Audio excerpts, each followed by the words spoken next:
हम थोड़ी देर के लिए मान भी ले कि नहीं राम था जी। तो राम में कोई अच्छाई नहीं है। उसका मैं 2-3 उदाहरण बताता हूँ।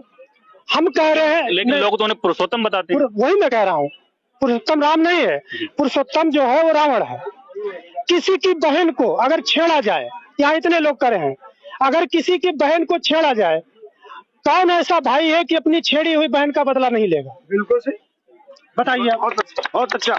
रावण की बहन को, सुपनखा को राम ने छेड़ा।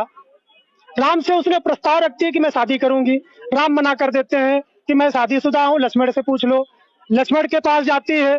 तो मेरा ये सवाल है कि जब एक ही मंडप में एक ही जगह चारों भाइयों की राम की शादी हो गई थी, तो राम ने झूठ क्यों बोला कि राम लक्ष्मण के पास चली जाओ? वो मना कर देते कि नहीं, मेरे चारों भाइयों की शादी हो गई, मैं शादी नहीं करूंगा, बात खत्म हो जाती।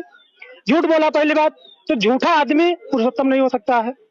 ये रावण जो है, बृहद्रथ मौर्य को रावण कहा गया है।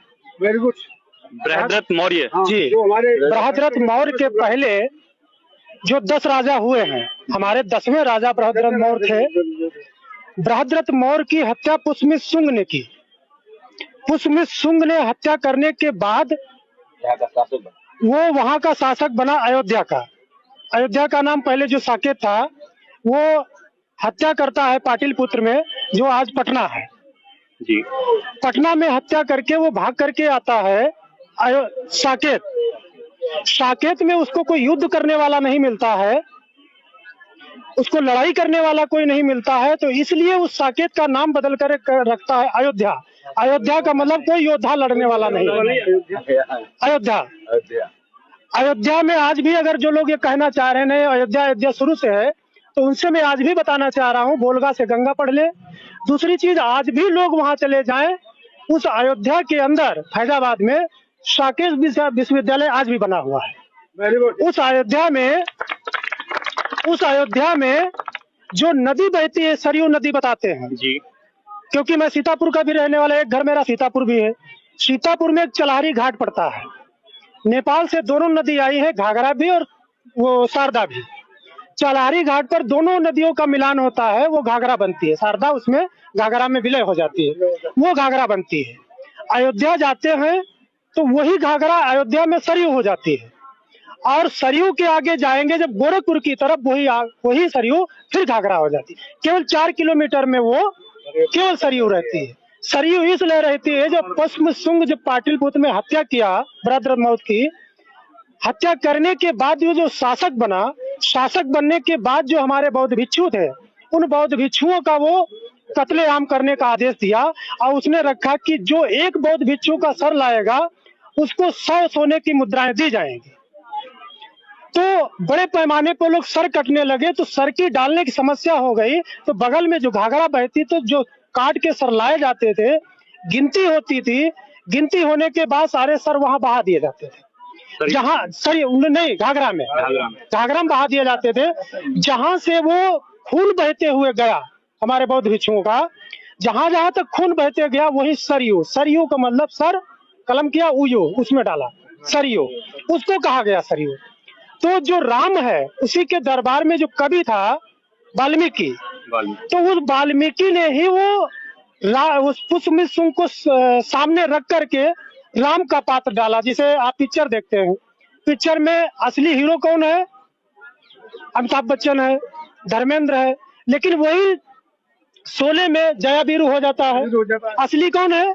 अमिताभ बच्चन और धर्मेंद्र है ना। तो ऐसे असली जो है वो पुष्यमित्र शुंग है रामायण में। ये तो आपकी एक अलग ही बात हो गई।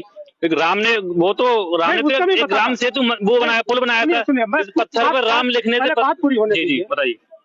कुछ लोग कहेंगे नहीं, गलत कह रहे हो। जो वाल्मीकि ने जो रामायण लिखी है जी, उस रामायण में सारा सब कुछ पढ़ने के बाद पता चला है कि बुद्ध को गाली दी गई। रामायण में पढ़ेंगे तो बुद्ध को एक श्लोक में गाली दी गई। तो इससे सिद्ध होता है कि बुद्ध पहले के हैं, और वो वाल्मीकि बहुत गुस्से में आकर के बुद्ध को गाली कहता है, चोर कहता है, नास्तिक कहता है, धर्म विरोधी कहता है। तो इसका मतलब है बुद्ध के बाद ही ये पुष्यमित्र शुंग हुआ, और पुष्यमित्र शुंग को ही राम कहा गया। रावण दर्शाया गया इसको हमारे भरतरथ मौर्य को अगर हम थोड़ी देर के लिए मान भी ले कि नहीं राम था, तो राम में कोई अच्छाई नहीं है। उसका मैं 2-3 उदाहरण बताता हूँ। हम कह रहे हैं, लेकिन लोग तो उन्हें पुरुषोत्तम बताते हैं। वही मैं कह रहा हूँ, पुरुषोत्तम राम नहीं है, पुरुषोत्तम जो है वो रावण है। किसी की बहन को अगर छेड़ा जाए, यहाँ इतने लोग कह रहे हैं, अगर किसी की बहन को छेड़ा जाए, कौन ऐसा भाई है कि अपनी छेड़ी हुई बहन का बदला नहीं लेगा? बिल्कुल सही, बताइए। बहुत अच्छा। रावण की बहन को, सुपनखा को राम ने छेड़ा। राम से उसने प्रस्ताव रखती है कि मैं शादी करूंगी। राम मना कर देते हैं कि मैं शादीशुदा हूँ, लक्ष्मण से पूछ लो। लक्ष्मण के पास जाती है। तो मेरा ये सवाल है कि जब एक ही मंडप में एक ही जगह चारों भाइयों की राम की शादी हो गई थी, तो राम ने झूठ क्यों बोला कि लक्ष्मण के पास चली जाओ? वो मना कर देते कि नहीं, मेरे चारों भाइयों की शादी हो गई, मैं शादी नहीं करूंगा, बात खत्म हो जाती। झूठ बोला पहली बात, तो झूठा आदमी पुरुषोत्तम नहीं हो सकता है। ठीक, पहली बात। दूसरी बात, सीता जो है वो सीता अगर मान ले रावण ले गया, तो रावण नहीं ले गया, सीता खुद चल के गई रावण के पास। क्यों? ये तो अजीब बात हो गई। बिल्कुल अजीब बात है। रामायण को पढ़िए, उसी धनुष जो स्वयंवर जो रचा गया, जो जनक ने बुलाया था स्वयंवर, उस स्वयंवर में देश विदेश के सभी राजा आए थे, रावण भी गए थे। तो रावण उस स्वयंवर में शर्त जो धनुष को उठाएगा, उसकी डोरी खींचेगा, उसके साथ सीता का विवाह होगा। कोई भी राजा उस धनुष को उठा नहीं पाया, रावण भी नहीं उठा पाया था। ठीक है, तो रावण भी नहीं उठा पाया था, तो उसमें एक दोहा मुझे याद नहीं है, दोहा है कि 10,000 राजा एक साथ उठाए थे। भूप सहस्र दस एक ही बारा, लगे उठावन तारे न डारा। हाँ, मतलब 10,000 राजा उठाए थे उसको जी। तो मेरा ये सवाल है, 10,000 लोगों को खड़ा करिए, एक आदमी को लगभग 1.5-2 फीट जमीन चाहिए है। 10,000 राजाओं को खड़ा करिए आप, तो कम से कम 3 किलोमीटर की लाइन बनेगी। तो क्या धनुष 3 किलोमीटर का था? 3 किलोमीटर का धनुष था, इसीलिए इसको काल्पनिक मानते हैं। दूसरी चीज, 3 किलोमीटर का नहीं हो सकता है। हम थोड़ा छोटा कर ले, 5,000 उधर से खड़े कर ले, 5,000 इधर खड़ा है, तब भी 1.5 किलोमीटर का बनता है। हम थोड़ी और कल्पना करें, मान लो 10,000 राजा उठा लेते, मान लो थोड़ी देर कल्पना करें, 10,000 राजा उठा लेते, सीता की शादी किसके साथ होती? हमें बताओ, सीता की शादी किसके साथ होती? ठीक, चलो नहीं उठा पाया, कोई बात नहीं। तो मेरा ये सवाल है, सीता रावण को कैसे उठा लेगा? आपका सवाल है सीता रावण को।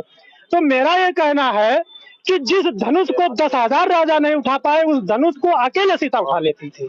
जिस धनुष को रावण नहीं उठा पाया, उस धनुष को अकेले सीता उठा लेती। लेकिन वो सीता माता थी ना, उन्हें वरदान था, उनके अंदर शक्ति थी। तो रावण कमजोर हो गया। भाई साहब, सवाल पूरा हो जाने दीजिए।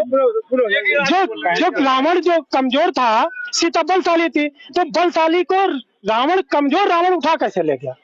हम कह रहे आज आजमा लो, कोई महिला ताकतवर हो, किसी छेड़ को दिखाए कोई आदमी, अगर कमजोर पुरुष है छेड़ सकता है?